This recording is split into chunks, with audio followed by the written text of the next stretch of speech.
एक नई शुरुआत, एक नई लड़ाई। स्वागत है आपका एट एनीम पार चैनल पर।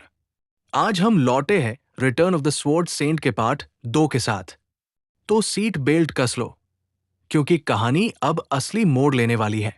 अगर पार्ट 1 मिस कर दिया है तो फिक्र मत करो, लिंक डिस्क्रिप्शन में है।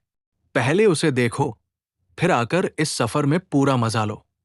पार्ट 2 की शुरुआत होती है जहां नैरेटर कहता है, काइरल मैकगाइवर, जो साम्राज्य के ब्लू नाइट के 5 कमांडरों में से एक था।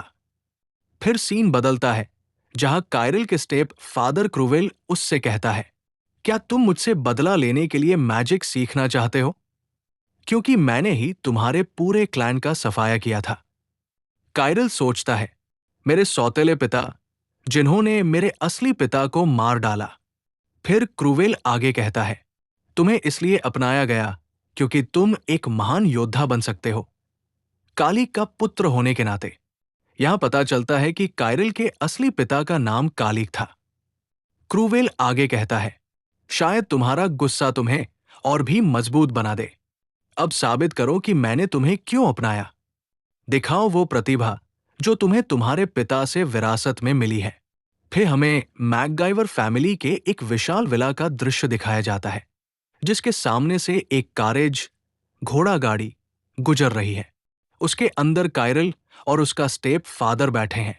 अंदर पहुंचने के बाद क्रूवेल काइरल को कुछ लोगों से मिलवाता है और कहता है, ये लोग आज से तुम्हारा नया परिवार होंगे। तभी एक लड़का सामने आकर अपना परिचय देता है। मिलकर खुशी हुई, मैं हूं मार्ट मैकगाइवर।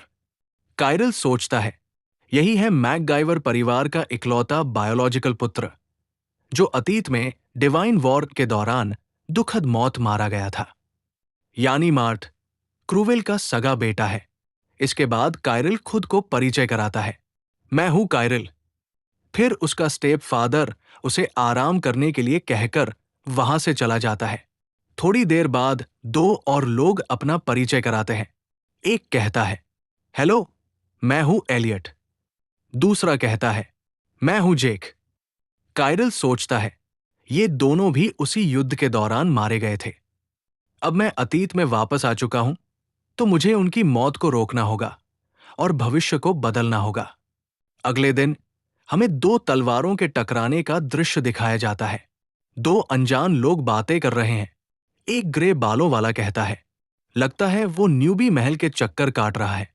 फिर दूसरा बड़े बालों वाला कहता है, उसके काले बाल और काली आंखें हैं, क्या हमें कोई स्पष्टीकरण नहीं मांगना चाहिए? फिर दिखाया जाता है कि मार्ट और एलियट आपस में लड़ रहे हैं। एलियट कहता है, एक प्रवासी को यहां लाना, क्या यह कुछ ज्यादा नहीं हो गया? क्या हमें सम्राट के आदेश अनुसार उसे खत्म नहीं कर देना चाहिए? फाइट के दौरान दोनों एक दूसरे को ब्लॉक करते हैं, फिर थोड़ा पीछे हटते हैं और दोबारा तलवार टकराते हैं। तभी एक तलवार हवा में उड़ती है और साफ हो जाता है कि एलियट हार चुका है। मार्ट कहता है, खैर, अब हम एक ही नाव में हैं, चूंकि पिता उसे यहां लाए हैं। वो अब हमारा सबसे छोटा भाई है, बस याद रखना।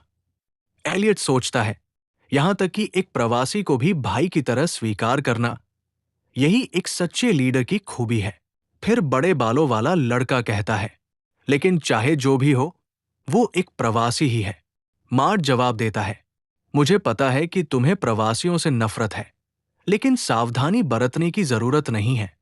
इससे भी जरूरी बात यह है कि हमें देखना होगा कि उस बच्चे को बचाना सम्राट के नियमों से ज्यादा मूल्यवान है या नहीं। फिर बड़ा बालों वाला पूछता है, क्या वो उत्तराधिकार में हिस्सा नहीं लेगा? मार्ट गुस्से में कहता है, क्या बकवास कर रहे हो? सोचना बंद करो और ट्रेनिंग पर ध्यान दो। तभी अचानक मार्ट के पीछे से किसी के कदमों की आहट आती है। वो कोई और नहीं बल्कि काइरल है, जिसकी आंखों में एक अलग ही चमक थी।